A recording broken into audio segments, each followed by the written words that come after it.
What is up, 7 Days fans, brother? I am Ojama Garrett's here with another quick tutorial, trying to help you kick some butt in 7 Days to Die. 7 Days to Die, especially Darkness Falls. It's very brutal, very unforgiving in the beginning game.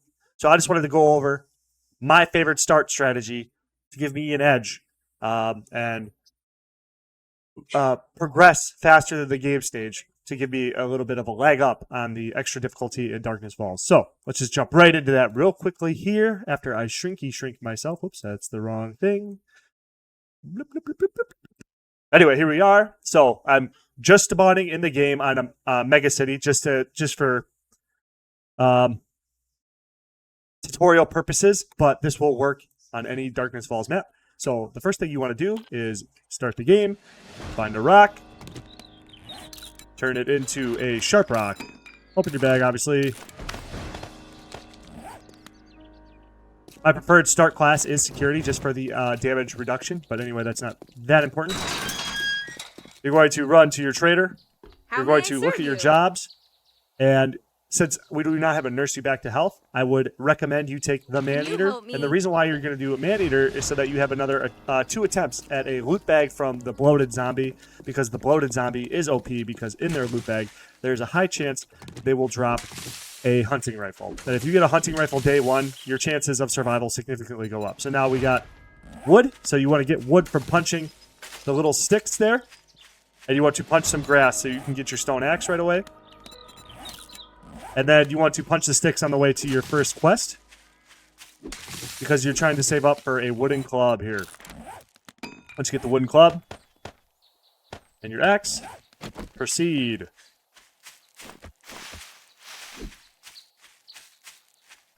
I wouldn't even bother looting in the first, let's say,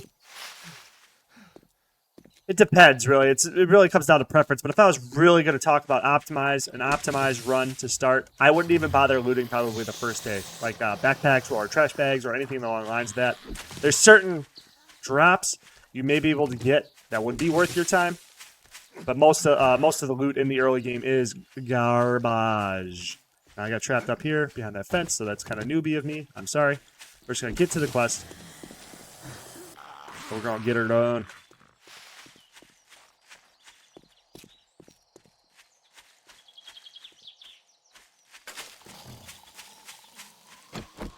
You got your club.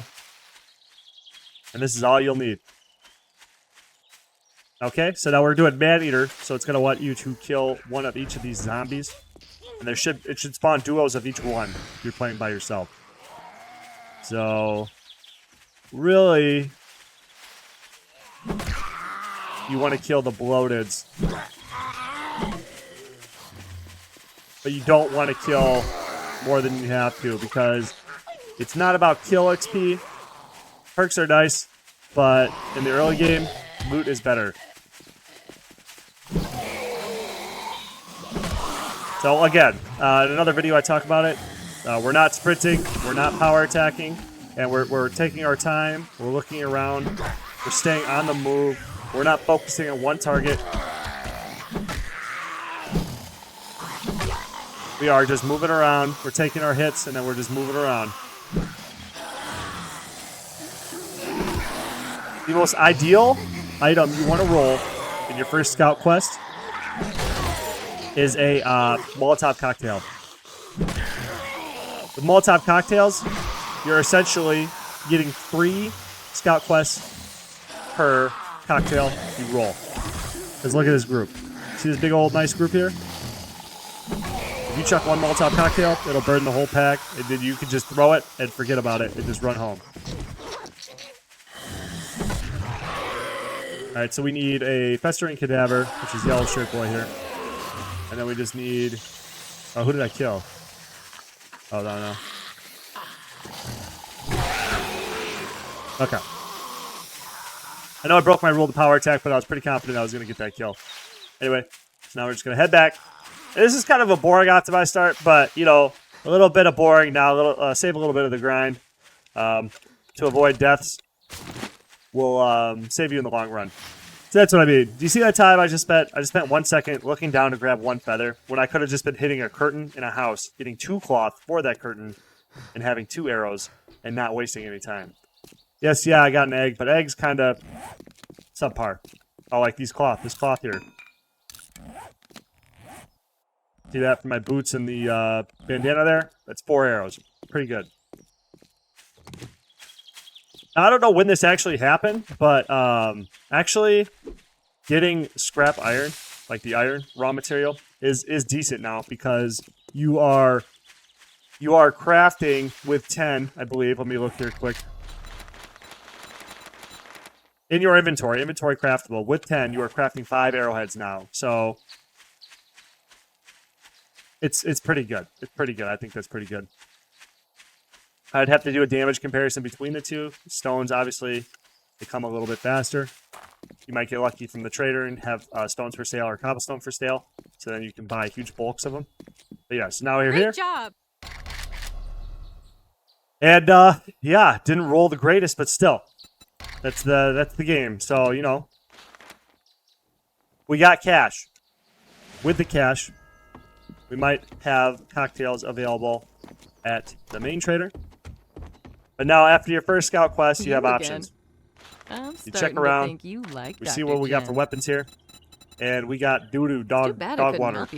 But now you want to add thanks, son. fetches. I knew you wouldn't let me down.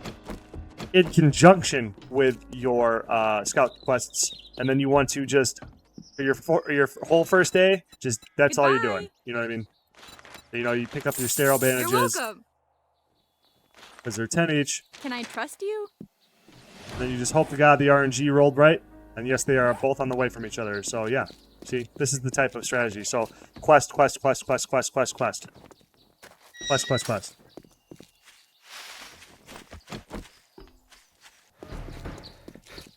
right, so we're coming up on the fetch.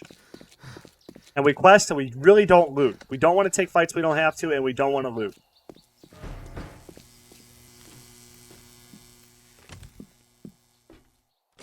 The bag. That's why we take fetches. Now the quest is done. See that? A few seconds. The only time it took was the amount of time to get there, and now we can go get that man-eater done. Hopefully roll a hunting rifle. Let me turn the debug menu on so we can see what time it is. 9:49. I think it starts at 6, so we still have like maximum daylight time left. Like I said, this is kind of monotonous, but this is very, very strong for loot because if we look at our game stage here, we're still at game stage 1. Now that it gives us, it means we're gonna have a lot of bad rolls on the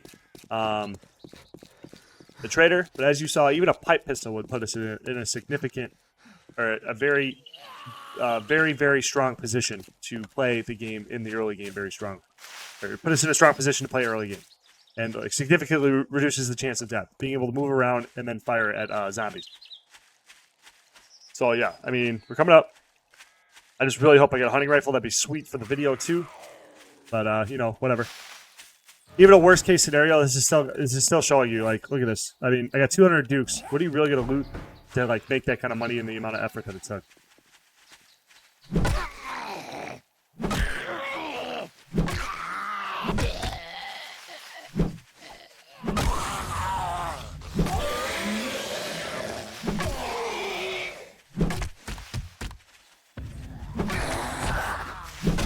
Alright, I forgot about that optimization. Whenever you get your athletics to 1, you get that sexy TRS, you get that health nut, health nut is kind of in the air, but it's 10 stamina for free, so it's an extra attack. I just gotta check the quest, man-eater. Okay, so I still have a survivor I gotta kill.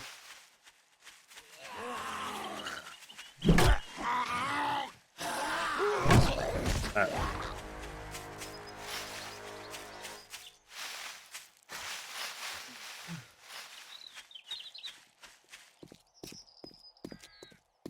The only loot I would recommend getting would be bags of garbage, because you can do the double tap, where you open a bag and then exit it. I'll show you right here. I'm going to teleport through. Sorry, I cheated. But anyway, right here.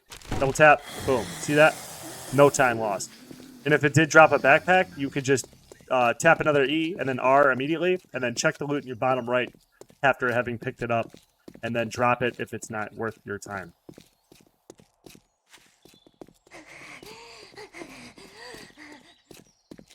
What are you All right, looking so we're for? here. Scrap iron arrow, 52. Very, very strong. That means you can go right into bow, primitive bow, and then you can actually get a lot of things done here. Not as good as the optimal pick, which is Molotov cocktail or a nail bomb or some sort of explosive, so that you can get the quest done even faster. So, what are you buying today? I will say the fetch quests kind of like subpar compared to the scout quests. In terms of sometimes you get unlucky on a fetch, and you have to fight through a lot of zombies, but mostly from loot. Yes, this is cool, but it's not that good. I mean, like in comparison to if you got 15 Molotov cocktails, that is going to beat that mod out all day. So yeah, essentially that is your. Let's just really quickly here. Let's look at the time. We're at 11 o'clock. I think you start at 6. If we break down, let me find my calculator here. Alrighty, so here we go. We got the calculator up. And if we have an hour for 24 hours divided by, or is it 60 divided by 24? Yep, that's this. So I think it's 2.5 a minute for an hour? 2.5 minutes an hour? Yeah, whatever. Still though, 11. Take away 6. 5 times 2.5. 12 and a half. That kind of tracks because we're about 13 minutes into the recording. So 13 minutes into the recording, we got 52 scrap iron arrows. We got a 21 chest armor, which isn't that good, but you can sell it for 166. We got 1K and an orange juice, which early liquids are pretty good because you need to keep that stamina up so you can keep the quest rolling. So that's kind of like my optimized start. That's kind of how I spend my first day. Most of the time, I don't even bother looting unless it's 0-time looting, like I said, with the bags. And with this type of start, you're going to get it's a lot of RNG based, but just the core cache to begin with opens you up to be able to like skip a lot of things. So like, let's look at resources, for instance. Cobblestone rocks. You can buy 100 for 35 and then scrap those down into stone. Now that was a good deal. 75 stone. Trust You know what I mean? Or you can build your horde I'm a base with this. doctor. You can build a horde base on 300 cobblestone. 200 cobblestone is 20 blocks, and you can build a basic horde base structure. And now you don't even have to think about that. So you just save the whole day 7 or the day 6, 7 prep.